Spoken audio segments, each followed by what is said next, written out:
আসছে, ওনার মাহফিলে হাজার হাজার না লাখ লাখ মানুষ। এই যে শুরু হয়ে গেছে চুলকানি, কিন্তু শুরু হয়ে গেছে চুলকানি। এটা এমন একটা রোগ, এটা কিন্তু বেশি দিন অপেক্ষা করে থাকতে পারে না। ওষুধ খাইবেন, কিছুদিন ঠান্ডা থাকবো, তারপরে কিন্তু আবার চুলকানি শুরু হইবে। এর জন্য পাগলা মলম লাগবো। আজকে আমি পাগলা মলমটাই নিয়ে আইছি। আমি কি কাউকে গালি দিয়েছি? একটু অপেক্ষা করেন, পাগলা মলমটা আজকে জায়গা মতোই লাগাইতে যাইতেছে। A few moments later. চলুন তাহলে অন্য গল্প বাদ দিয়ে কিসের জন্য এই আলাউদ্দিন জিলাপির চুলকানি শুরু হয়ে গেছে সেই বিষয়টা আগে আপনাদেরকে প্রকাশ করি।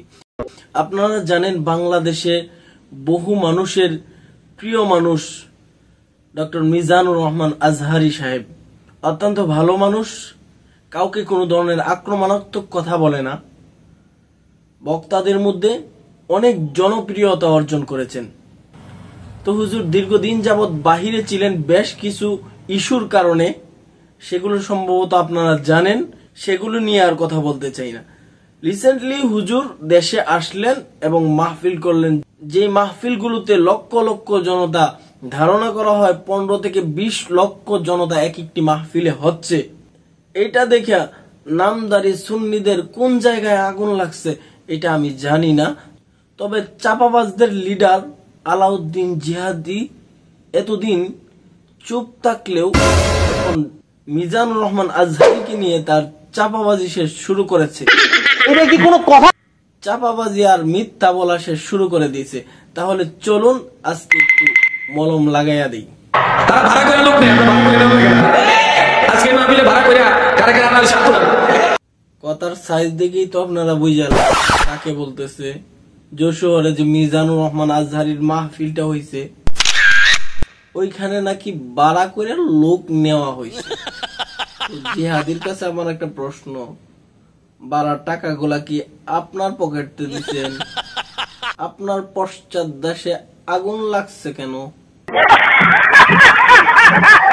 মানুষ যখন চরম ডিপ্রেশনে চলে যায়, ডিপ্রেশনে তো যাবেই, কারণ নেত্রী দিল্লিতে। এখন তেমন কোনো কিছু উপায় না দেখে, কাউকে খুঁচানোর কোনো পন্থা না দেখে, অবশেষে ডক্টর মিজানুর রহমান আজহারীকে একটা খোঁচা দিল। তিনি নাকি সিলেট থেকে, কক্সবাজার থেকে লোক ভাড়া করে আনছে। তো ভাড়া করে আনছে যে, সেটা ভাড়াগুলো কি আপনি দিছেন? উনি যদি উনার নিজের টাকা দিয়ে ভাড়া করে আনে তো আপনার সমস্যা, আপনি তো মাহফিলে যায় টাকা নেন। সত্যি 100% সত্যি। উনি টাকা দিয়ে লোক আনছেন, তাতে সমস্যা থাকার তো কোনো কথা দেখি না। ঠিক বলেছো। সিলেট, কুমিল্লা, লাকসাম, ব্রাহ্মণবাড়িয়া এগুলো কি আপনার বাপদাদার কাউলা করা?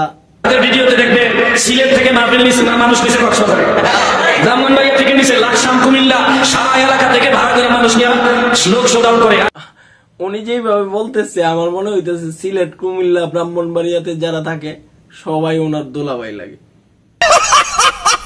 সিলেট থেকে মাহফিল নিছে মানুষ নিছে কক্সবাজার। উনি যেই সিস্টেমে বলতেছে আমার মনে হয় সিলেটের, কুমিল্লার, ব্রাহ্মণবাড়িয়ার যারা আছে এরা 1 নাম্বার করতে গেলে ওনার কাছ থেকে অনুমতি নিয়ে যায়। মাহফিলে যাইব মিজানুর রহমান আজহারীর, ওনার এত চুলকানি কেন? আরে বাবা, এই ধরনের সুনাম যদি সুন্নিরা করে তোমরা তো ফালাই মজা গাও পাইবা না। ঠিকই কইছেন, ফালাইবার জায়গা তো পাইমই না, পরে লাস্টে তাহিরির মতো বিল দিয়ে ফালামু। আমরা শোডাউনে বিশ্বাসী না, আমরা সত্যিকারে শোডাউনে বিশ্বাসী না, সিন্নিতে বিশ্বাসী। আরে বোকা, আমাদের সুন্নি জামাতের মাহফিল আছে, যাও ফান্দাল দরবার শরীফে প্রায় 50 লক্ষের কাছাকাছি মানুষ হয়। আচ্ছা ধরে নিলাম আপনাদের এখানে 50 লাখ লোক হয়, তো আমার কি আসে যায়? মিজানুর রহমান আজহারীরই কি আসে যায়? আচ্ছা 50 লাখ লোক হয় ধরেই নিলাম, ওইগুলা জায়গা দেন কই? রান্না করে? ওইখানেও তো জিলাপির গন্ধে ওইখানে যাইতে পারবো না। ভাই আমার বেজারের না, সত্য কথা কাউকে না কাউকে বলতে হবে।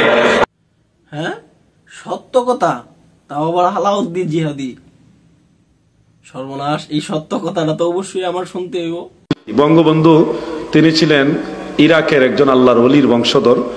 আপনারা তো শুনলেন সত্য কথা, কি বলার আপনারা অবশ্যই কমেন্ট বক্সে বলে যায়েন। সম্মানিত দর্শক, আসলে মিজানুর রহমান আজহারী সাহেব এই ধরনের চাপাবাজির বক্তার কথা রিপ্লে কোনো সময় দিবে না। উনি এই ধরনের মন মানসিকতা অন্তরের মধ্যে লালনই করে না। আর এই জন্য ডক্টর মিজানুর রহমান আজহারী সাহেবের মর্যাদা মাকাম দিন দিন আল্লাহ তাআলা অনেক উঁচুতে উঠাইতেছেন, আমরাও সেটা দেখতেছি। আর এই আলাউদ্দিন জিহাদি কোথা থেকে এসেছে সেটাও আমরা জানি, তার ব্যাকগ্রাউন্ড সম্বন্ধে আমরা জানি।